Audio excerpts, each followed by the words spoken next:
Mais avant cela, direction Londres, où nous attend Loïc de la Mornay, notre envoyé spécial. Alors, vous savez, les prises d'otages sont un peu moins à la une de l'actualité, mais il y a un mois, une humanitaire, Sophie Petronin, a été enlevée à Gao, au Mali, et le gouvernement français tente à tout prix de la récupérer. Ce qui n'est pas le cas, Loïc, du gouvernement britannique, qui finalement s'intéresse assez peu à ces otages, comme le témoigne une ex-otage dans un livre très poignant. Oui, vous avez raison, Thomas, on en parle moins et pourtant, il y a toujours des otages, notamment occidentaux, de par le monde.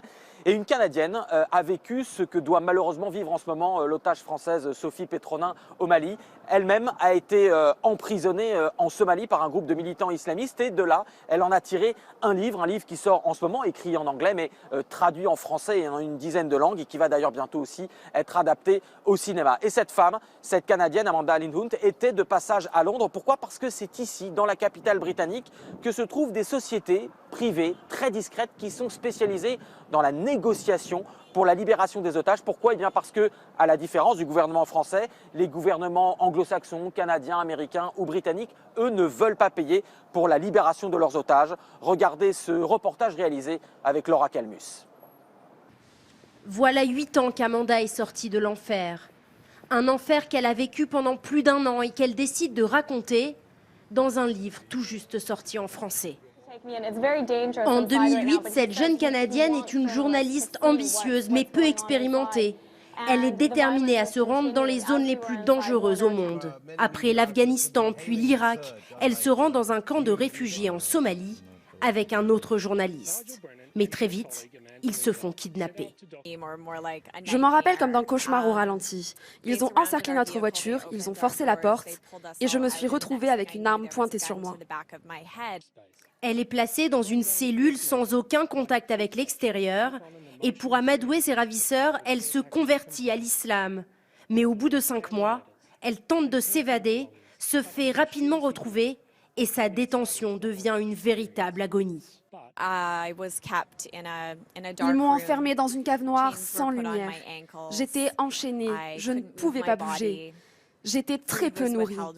Et puis, les viols quotidiens ont commencé.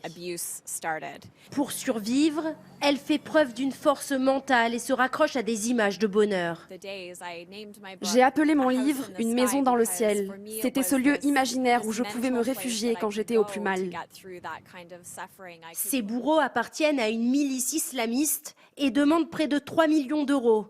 Mais à la différence de la France, le gouvernement canadien ne paye pas de rançon.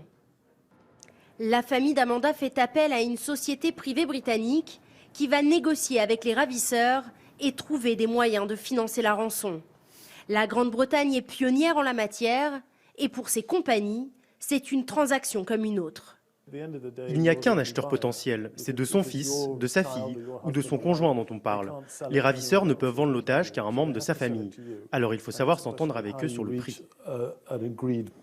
La famille parvient à récolter des centaines de dons et négocie avec les ravisseurs. Une rançon de 600 000 euros finit par être versée. Amanda est libérée après 460 jours de captivité. Alors Loïc, y a-t-il autre chose qui a aidé psychologiquement cette jeune femme à tenir durant sa détention ?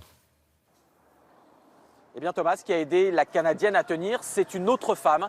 Vous connaissez bien son nom, elle s'appelle Ingrid Betancourt, car tout simplement, Amanda Lindhunt a été capturée quelques semaines après la libération d'Ingrid Betancourt. Et durant toute sa détention en Somalie, la Canadienne s'est dit, si Ingrid Betancourt a réussi à survivre 6 années de détention dans la jungle, eh bien moi aussi, je peux réussir à le faire. Et figurez-vous que c'est aussi la raison pour laquelle la Canadienne est venue à Londres, tout simplement parce qu'on ne le sait pas, mais Ingrid Betancourt est au Royaume-Uni, plus exactement à l'université d'Oxford, où elle étudie la théologie. Et les deux femmes sont devenues très proches, elles peuvent échanger, elles sont tout simplement devenues amies en partageant ce traumatisme qu'elles ont vécu toutes les deux. Merci beaucoup Loïc.